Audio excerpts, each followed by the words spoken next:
नमस्कार दोस्तों, आप सभी का स्टडी डिलाइट चैनल पर एक बार फिर से हार्दिक स्वागत है।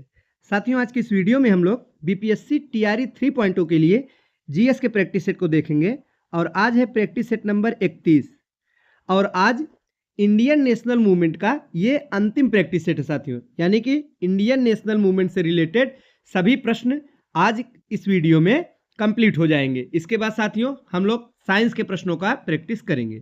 चलिए शुरुआत करते हैं। पिछले प्रैक्टिस सेट में प्रश्न संख्या 36 तक हमने देखा था और आज का पहला प्रश्न है कि स्वतंत्र भारत का अंतिम गवर्नर जनरल कौन था। तो साथियों, स्वतंत्र भारत का जो अंतिम गवर्नर जनरल था वो कौन था? तो चक्रवर्ती राजगोपालाचारी थे। आपको नाम याद रखना है, सी राजगोपालाचारी। ये कौन थे? ये स्वतंत्र भारत के अंतिम गवर्नर जनरल थे। इसके बाद गवर्नर जनरल का पद समाप्त कर दिया गया। वहीं एक प्रश्न और बनता है कि स्वतंत्र भारत के प्रथम गवर्नर जनरल कौन थे? अंतिम तो आपने बता दिया कि राजगोपालाचारी थे, तो प्रथम भी आपको पता होना चाहिए, तो लॉर्ड माउंटबेटन। तो स्वतंत्र भारत की बात की जा रही है साथियों। स्वतंत्र भारत के पहले गवर्नर जनरल थे लॉर्ड माउंटबेटन और अंतिम गवर्नर जनरल थे राजगोपालाचारी। और स्वतंत्र भारत के अंतिम गवर्नर जनरल राजगोपालाचारी थे। चलिए बढ़ते हैं अगले प्रश्न की तरफ। नेक्स्ट है कि रेगुलेटिंग एक्ट के प्रावधानों के अंतर्गत बिहार के लिए एक प्रांतीय सभा की स्थापना कब हुई?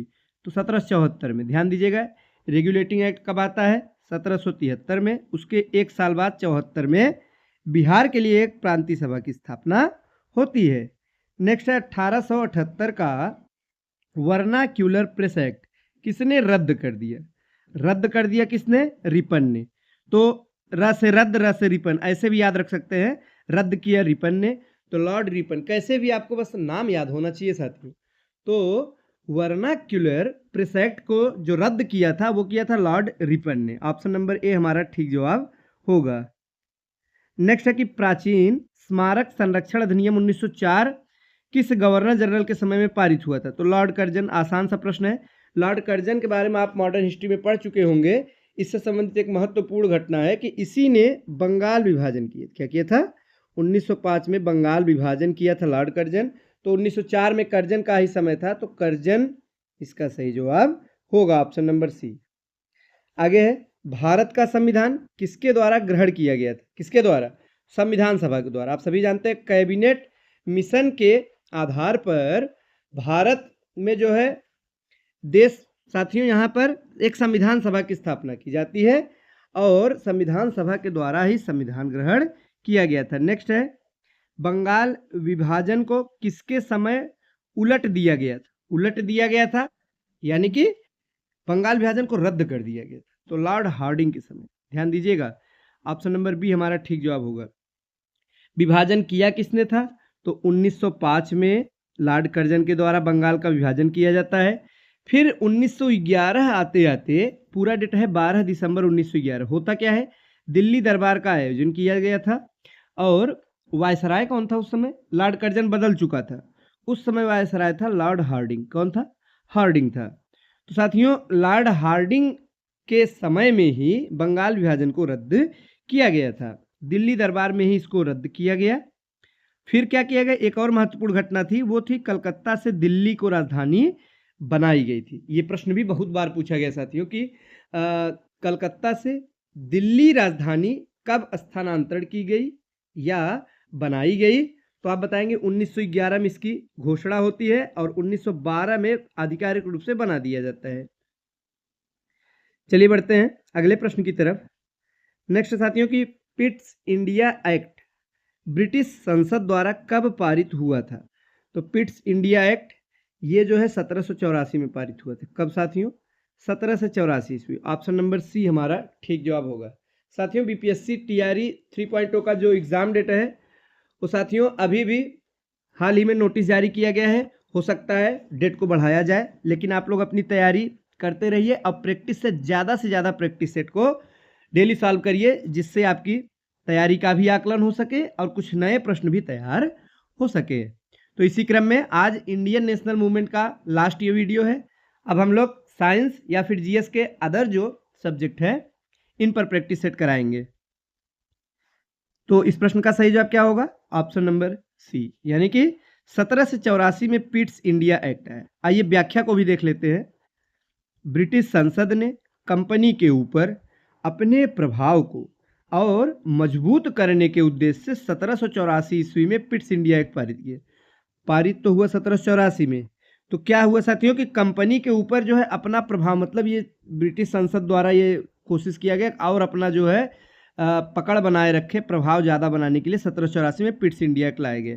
इससे क्या किया गया, कंपनी के व्यापारिक और राजनीतिक क्रियाकलाप को अलग अलग कर दिया गया, एक दूसरे से अलग अलग कर दिया गया।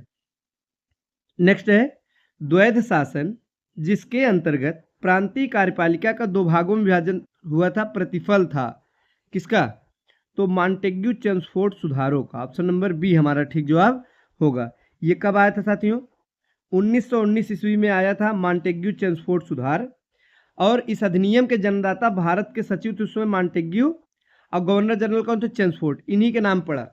जो मॉन्टेग्यू चेम्सफोर्ड सुधार है ये कैसे नाम पड़ गया, सचिव थे मॉन्टेग्यू, गवर्नर जनरल थे चेम्सफोर्ड, इन्हीं के नाम पे पड़ा। इस अधिनियम की मुख्य विशेषता क्या थी, पहली तो यह थी कि प्रांतों में उत्तरदायी सरकार की स्थापना के लिए द्वैध शासन की शुरुआत हुई। प्रांतों में साथियों द्वैध शासन शुरुआत होती है 1919 के अधिनियम द्वारा, और यह हटता है 1935 में जाके और केंद्र में लग जाता है।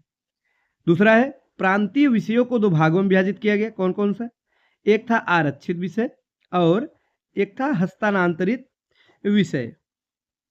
आरक्षित विषय के अंतर्गत कानून एवं व्यवस्था, वित्त, भू राजस्व, सिंचाई, खनिज संसाधन सम्मिलित है, जबकि हस्तांतरित विषय के अंतर्गत शिक्षा, स्वास्थ्य, स्थानीय प्रशासन, उद्योग, कृषि सम्मिलित थे। तीसरा पॉइंट क्या है, लोक सेवा आयोग का गठन किया। ये महत्वपूर्ण है। जो लोक सेवा आयोग है आज भी आप लोग देखते हैं, संघ लोक सेवा है, एक लोक सेवा आयोग है, तो जिसके तहत पीसीएस आदि एग्जामों की भर्ती निकाली जाती है साथियों। इस आयोग का गठन इसी के तहत किया गया था। चलिए बढ़ते हैं हम अपने अगले प्रश्न की तरफ, जो है कि लॉर्ड कर्जन द्वारा किस वर्ष भारतीय विश्वविद्यालय एक्ट पारित किया गया।